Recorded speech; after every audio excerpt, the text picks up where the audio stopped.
వేములవాడలో నియోజకవర్గం BRS incharge చెలిమేడ Lakshmi Narasimha Rao ఆధ్వర్యంలో తెలంగాణ ఆవిర్భావ వేడుకలు జరిగాయి. తెలంగాణ తల్లికి పూలమాల వేశారు. 60 సంవత్సరాల తెలంగాణ ప్రజల ఆకాంక్ష నెరవేర్చిన ఘనత మాజీ సీఎం కేసీఆర్దే అన్నారు లక్ష్మీనారాయణ.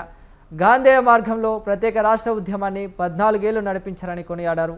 10 ఏళ్లలో రాష్ట్రాన్ని దేశంలో అగ్రస్థానంలో నిలిపారని కొనియాడారు. 2.5 ఏళ్ల కాంగ్రెస్ పాలనలో ఆర్థిక పరిస్థితి తిరోగమనం చెందుతుందన్నారు. పోరాటాలతో వచ్చిన తెలంగాణ అస్తిత్వం కాపాడుకునే పరిస్థితి మళ్లీ వచ్చిందన్నారు లక్ష్మీనారాయణ. 60 ఏళ్ల ఆకాంక్ష మరి ఎన్నో ఉద్యమాలు నడిచిన తర్వాత గాంధీ మార్గంలో గౌరవనీయులు కేసీఆర్ గారు మరి 14 సంవత్సరాల సుదీర్ఘ పోరాటం తర్వాత తెలంగాణ సాధించుకున్నాం.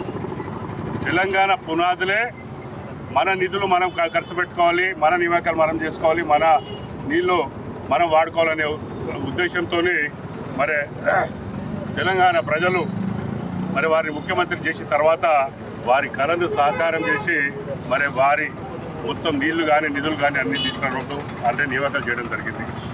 మరి గత 2.5 సంవత్సరాల్లో ఏం జరుగుతుందో ఒక్కసారి ఆలోచించాలి.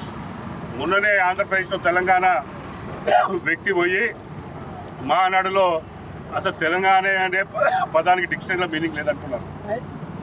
10 సంవత్సరాలు ఎవరైనా సాహసించరా అంటే మన ఒక్క కాంగ్రెస్ నాయకుడు కూడా మరి దాని మీద మరి ఎవరు కూడా మరి ప్రకటన చేయలేదు. 60 సంవత్సరాల ఆకాంక్ష తెలంగాణ ప్రజల ఆకాంక్ష నెరవేర్చిన ఘనత 14 సంవత్సరాల సుదీర్ఘ పోరాటం గాంధీ మార్గంలో చేసి తెలంగాణ సాధించిన ఘనత గౌరవ కేసీఆర్ గారిది.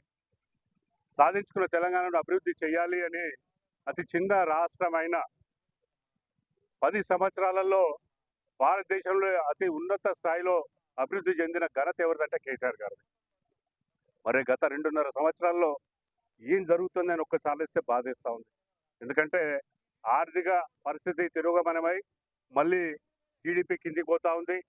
ఆంధ్ర ప్రాంత ప్రజలందరూ కూడా మరి మళ్ళీ వనకచెర్ల ద్వారా కానీ ఇతరత్ర